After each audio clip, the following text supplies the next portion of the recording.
Hi hello.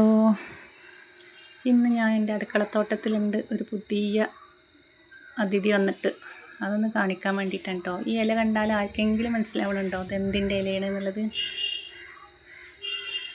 ഈ ഇലയാണ് ആ അതിഥി ഉണ്ടായ ഇലയാണിത്. ഇതാണ് കേട്ടോ നമ്മൾ അതിഥി. എന്താണെന്ന് മനസ്സിലായില്ല ഇപ്പം എല്ലാവർക്കും? വത്തക്ക നമുക്ക് ആദ്യമായിട്ടാണ് കേട്ടോ ഒരു വത്തക്ക ഉണ്ടാവണേ. ഇത് നമ്മൾ വിത്തിട്ട് മുളപ്പിച്ചുണ്ടാക്കിയൊന്നല്ല, നമ്മൾ വത്തക്ക കഴിച്ചിട്ട് വേസ്റ്റ് കൊണ്ടുപോയിടുമല്ലോ, അതിൽ മുളച്ച് വന്നതാണ്. അങ്ങനെ ഉണ്ടായപ്പോൾ ഞാനതിന് കുറച്ച് വെള്ളത്തിന് ചാണകപ്പൊടിയൊക്കെ ഇട്ടെടുത്ത് അങ്ങനെ നിർത്തി. അപ്പോൾ അത്രയായി. ചെറുതാണ് കേട്ടോ, ഒരു 10-12 ദിവസമൊക്കെ ആയിട്ടുള്ളൂ ഇപ്പോൾ ഇത് ഉണ്ടായിട്ട്. ഞാൻ ഇത്ര ആവട്ടെ എന്നിട്ട് വീഡിയോ എടുക്കാമെന്ന് വിചാരിച്ചിട്ടാണ് ഞാൻ നിർത്തിയത്. പിന്നെ ഞാൻ കവറൊക്കെ ഇട്ട് പൊതിഞ്ഞെടുത്ത് നിർത്തിയിരിക്കുകയാണ്, അല്ലെങ്കിൽ ഒരു ഈച്ചയും കുത്തി പോവില്ലേ. പിന്നെ എൻ്റെ കേബേജ് വിളവെടുത്ത കുറ്റിയാണിത്. അതിന് ഇഷ്ടം പോലെ തൈയാണ് ഉണ്ടായിക്കണം കേട്ടോ. ഇനി നമുക്ക് കടയിൽ നിന്നൊന്നും തൈ വാങ്ങണ്ട, ഇതന്നെ മാറ്റി നട്ടാൽ മതി. ആദ്യം ഇതൊന്ന് വേര് പിടിപ്പിക്കണം. എൻ്റെ കോളിഫ്ലവറാണ്. കോളിഫ്ലവറും ഉണ്ടാവും തൈയെന്ന് പറഞ്ഞിട്ടാണ് ഞാനത് നിർത്തിക്കണത്. ഉണ്ടാവുമെന്ന് അറിയാമല്ലോ, ഉണ്ടെങ്കിൽ നമുക്കത് മാറ്റി നടാൻ വിചാരിച്ചിട്ട്. കോളിഫ്ലവറും ഉണ്ടാവുമെന്ന് എനിക്കറിയില്ല, കേബേജും ഉണ്ടാവും എന്നുള്ളത് ഇപ്പം എനിക്ക് ആയതാണ്ടോ. 4 തൈ ഞാനിതാദ്യം ചെറിയ തൈ മാറ്റി വെച്ചതാണത്. ഇതൊക്കെ പിടിച്ചു. ഇത് നമുക്ക് ഇങ്ങനെ ചട്ടി മിക്സ് ചെയ്താക്കിയിട്ടേ അതിലേക്ക് മാറ്റി വെക്കത്. ഒരുപാട് കേബേജും ഇതുണ്ട് കേട്ടോ, തൈയുണ്ട്, ഇഷ്ടം പോലെ ഉണ്ട്. എത്രയോ തൈയാണെന്നറിയോ. ഇതൊക്കെ നമുക്ക് ഇനി ചെറിയ ചെറിയ കവറിലൊക്കെ ആക്കി വെക്കണം, വേര് പിടിപ്പിക്കാൻ. എന്നിട്ടാണ് നമുക്കത് മാറ്റി നടണം.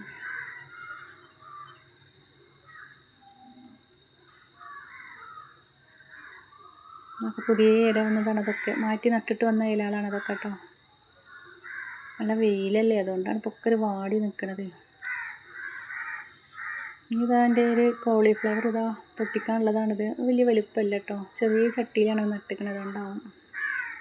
പിന്നെ ആ കേബേജ് ഉണ്ടോ, ഇതിൻ്റെ ചോട്ടിലൊക്കെ തൈകൾ മുളച്ച് വരുന്നുണ്ടോ. നമുക്കിനി പൊട്ടിക്കാനുള്ള കേബേജാണ്. അതിൻ്റെ ചോട്ടിലൊക്കെ പുതിയ പുതിയ തൈകൾ മുളക്കുന്നുണ്ട്. പിന്നെതാ എൻ്റെ വെണ്ടക്ക ആദ്യമായിട്ട് പറിച്ചിട്ടില്ല കേട്ടോ, പറിക്കാനായി തുടങ്ങിയിരിക്കണു. 4 വെണ്ടയ്ക്കൊക്കെ ഉണ്ട് നമുക്ക് ഇന്ന് പറിക്കാൻ.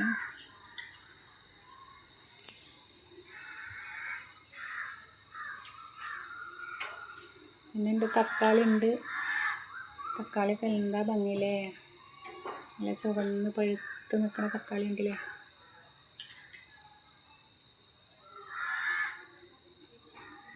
ഇതൊക്കെ പറിക്കണം നമുക്കൊന്ന് കേട്ടോ, ഒക്കെ പറിക്കാനായിട്ടുണ്ട്. ഇതെൻ്റെ കൊത്തമരയാണ്. കൊത്തമരല്ല, കുറ്റിയമരയാണ്. ഇതാ പുതിന ഉണ്ടാക്കിയതാണ് കേട്ടോ, ഇഷ്ടംപോലെ പുതിനയാണ്, ഒക്കെ പുതിനയാണ്. അപ്പോൾ ഇന്ന് ഇത്രയേ ഉള്ളൂ. എൻ്റെ ഈ വീഡിയോ ഇഷ്ടമായ എല്ലാവരും എന്നെ ലൈക്ക് അടിച്ച് സപ്പോർട്ട് ചെയ്യണേ, സബ്സ്ക്രൈബ് ചെയ്യണേ.